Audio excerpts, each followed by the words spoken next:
is WCBM Metro Media for Baltimore. This is a live special report from ABC News in Washington. The nation prepares to swear in its 38th President of the United States.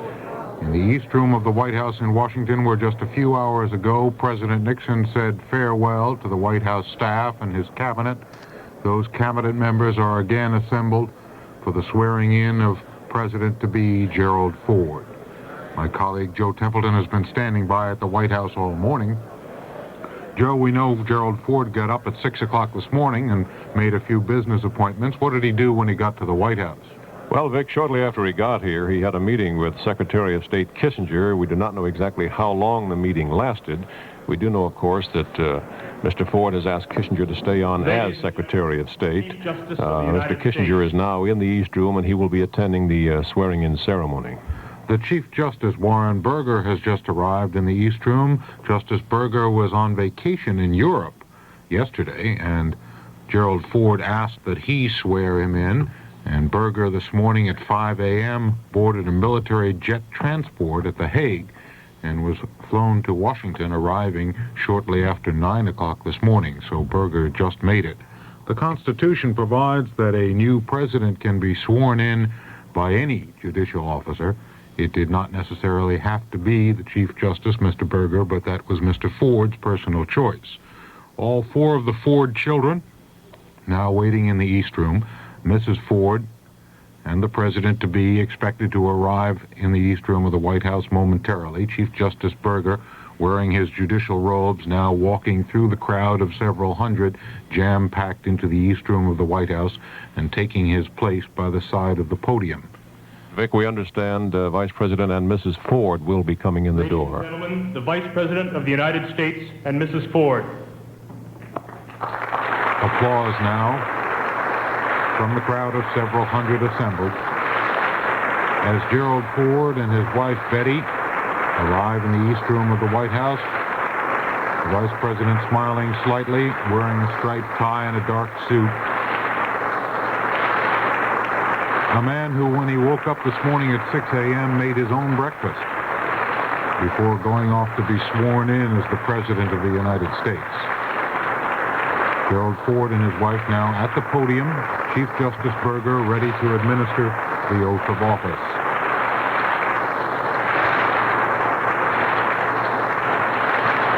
A standing ovation now from the crowd of several hundred people assembled. Mr. Vice President, are you prepared to take the oath of office as President of the United States? I am, sir. If you will raise your right hand and repeat after me. I, Gerald R. Ford, do solemnly swear. I, Gerald R. Ford, do solemnly swear that I will faithfully execute. That I will faithfully execute. The office of President of the United States. The office of President of the United States. And will, to the best of my ability. And will, to the best of my ability. Preserve, protect, and defend. Preserve, protect, and defend. The Constitution of the United States. The Constitution of the United States. Help me God. So help me God. Congratulations, Mr. President. Chief Justice Burger's words, congratulations, Mr. President, as Gerald Ford takes the oath of office. President Ford expected to make a short address to the nation, 10 to 15 minutes in length, immediately after this ovation ceases. The four Ford children in the front row there, applauding their father. Joe Templeton, I thought I saw tears in the Ford's eyes when President and Mrs. Nixon left the White House for the last time. Here's Justice Burger. Ladies and gentlemen, the President of the United States.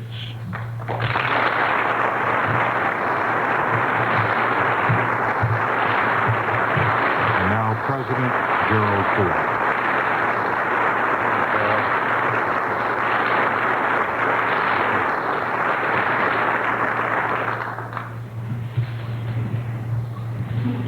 Mr. Chief Justice, my dear friends, my fellow Americans, the oath that I have taken is the same oath that was taken by George Washington and by every president under the Constitution. but I assume the presidency under extraordinary circumstances never before experienced by Americans. This is an hour of history that troubles our minds and hurts our hearts. Therefore, I feel it is my first duty to make an unprecedented compact with my countrymen. Not an inaugural address, not a fireside chat, not a campaign speech. Just a little straight talk among friends, and I intended to be the first of many. I am acutely aware that you have not elected me as your president by your ballots. So I ask you to confirm me as your president with your prayers. And I hope that such prayers will also be the first of many. If you have not chosen me by secret ballot, neither have I gained office by any secret promises. I have not campaigned either for the presidency or the vice presidency. I have not subscribed to any partisan platform. I am indebted to no man, and only to one woman, my dear wife, as I begin this very difficult job. I have not sought this enormous responsibility, but I will not shirk it. Those who nominated and confirmed me as vice president were my friends and are my friends.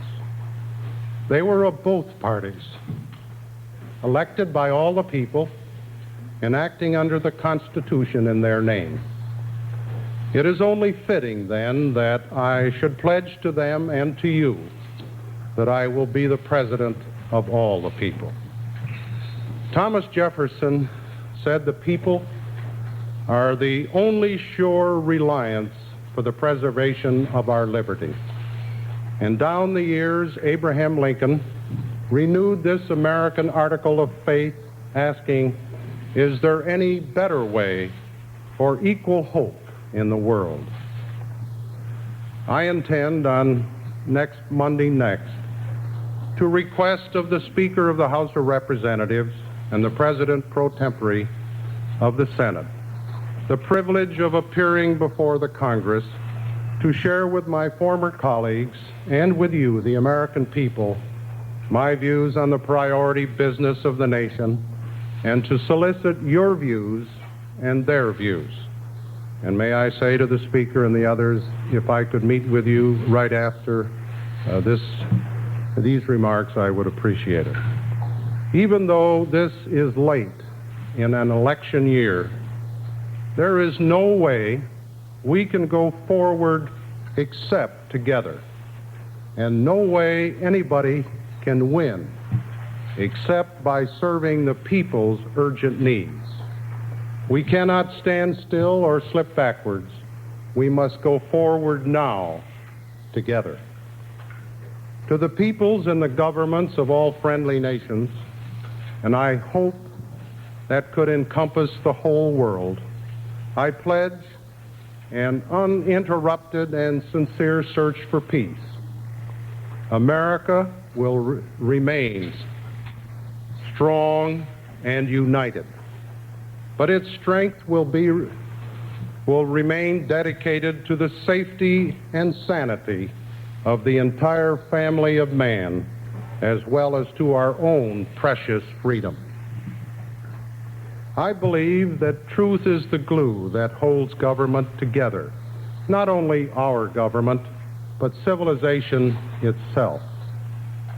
That bond, though stained, is unbroken at home and abroad.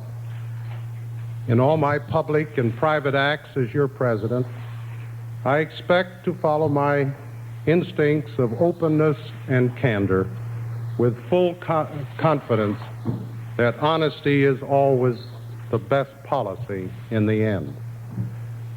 My fellow Americans, our long national nightmare is over. Our Constitution works. Our great republic is a government of laws and not of men. Here, the people rule. But there is a higher power.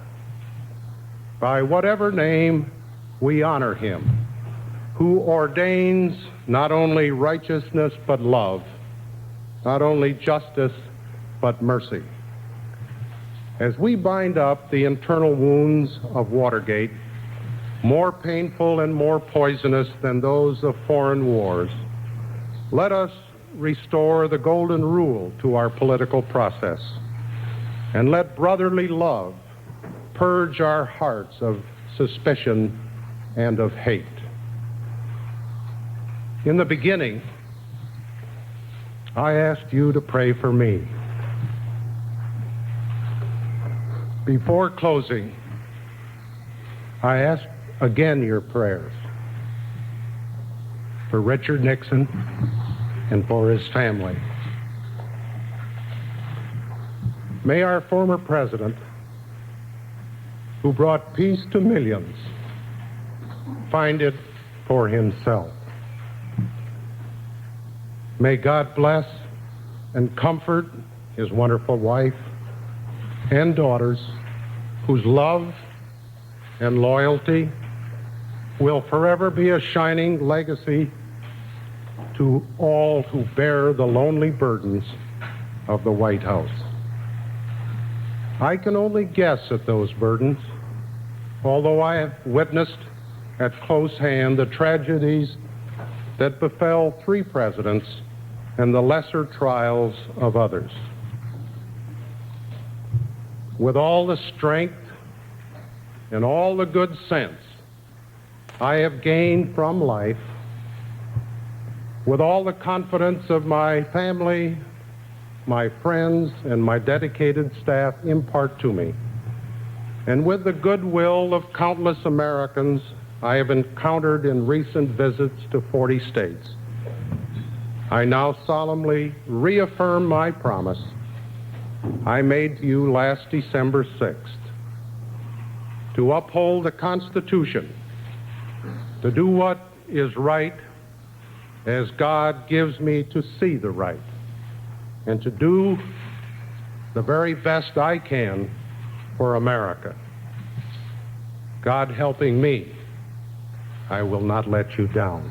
Thank you.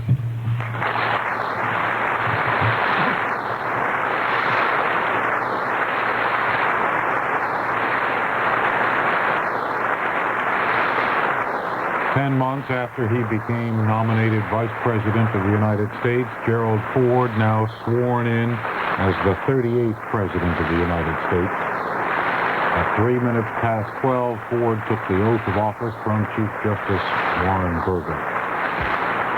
And at that very hour, the Spirit of 76, which we sometimes call Air Force One, carrying now former President Richard Nixon and his family, was airborne toward California, somewhere over mid-America. My colleague Joe Templeton at the White House has now seen the official letter of Richard Nixon's resignation. Joe, I believe that was delivered officially to Secretary of State Henry Kissinger. That's right, Vic. General Alexander Haig, President Nixon's aide, delivered the letter about 25 minutes before Vice President Ford was sworn in as president. The letter is very brief. It reads, "Dear Mr. Secretary, I hereby resign the office of President of the United States. Sincerely, Richard Nixon." And, of course, that letter went to Secretary of State Henry Kissinger. Just that one sentence. That's all there is. It was very brief and very short, and it was handed out to us about 20 minutes before Mr. Ford took the oath as President of the United States. The name of Richard Nixon didn't even come up in new President Ford's inaugural address, if we can call it that, until the very end.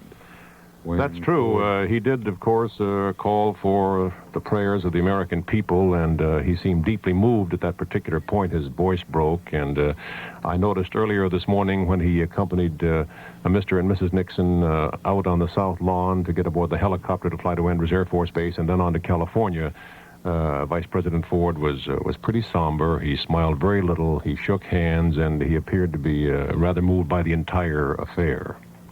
Yet apparently he was not present at the president's farewell address to the White House staff.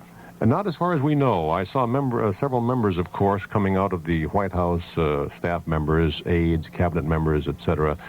Shortly after the president left. Many of them had tears in their eyes, no smiles at all. They did not want to talk to reporters. They walked off the White House grounds, got into their cars, and then drove away. Joe Templeton, the transition of power, which Vice President Ford promised would be smooth and continuous, has now officially taken place. But of course, all those little legal knots have to be tied, and all the little lines of power have to be continued. Do you have any idea what's on President Ford's schedule for the rest of the day? The only thing we have, Vic, officially, is that he is to hold a cabinet meeting about 2 o'clock this afternoon. As official as anything can be at this hour. The White House over here all morning has been in kind of a state of turmoil, as you can well imagine, with one executive going out, another coming in, and the changing of their aides and so forth. It's been kind of confusing as to who knows just what's going on.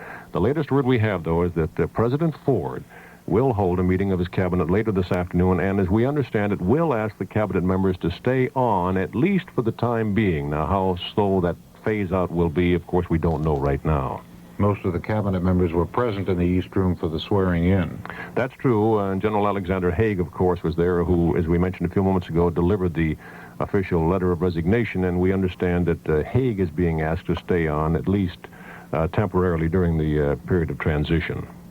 Thank you, Joe Templeton. And as we heard Ford say during his address, he will meet with the leaders of Congress at this very hour, as a matter of fact, in a private meeting, and will request a chance to address a joint session of Congress early next week. So President Gerald Ford takes the oath of office at age 61, becomes the 38th President of the United States, the first president in American history who has not been elected to national office, either to the office of Vice President or to the office of the presidency. Gerald Ford now taking office, and he will not operate from the White House itself, at least not instantaneously. We are told that he will use his executive office building office across the way so that Richard Nixon's personal effects can be removed from the Oval Office of the White House before Gerald Ford moves in to work in that area. I'm Vic Ratner in Washington with colleague Joe Templeton at the White House. This has been a live special report from ABC News. For more WCBM music, Gary Lambert.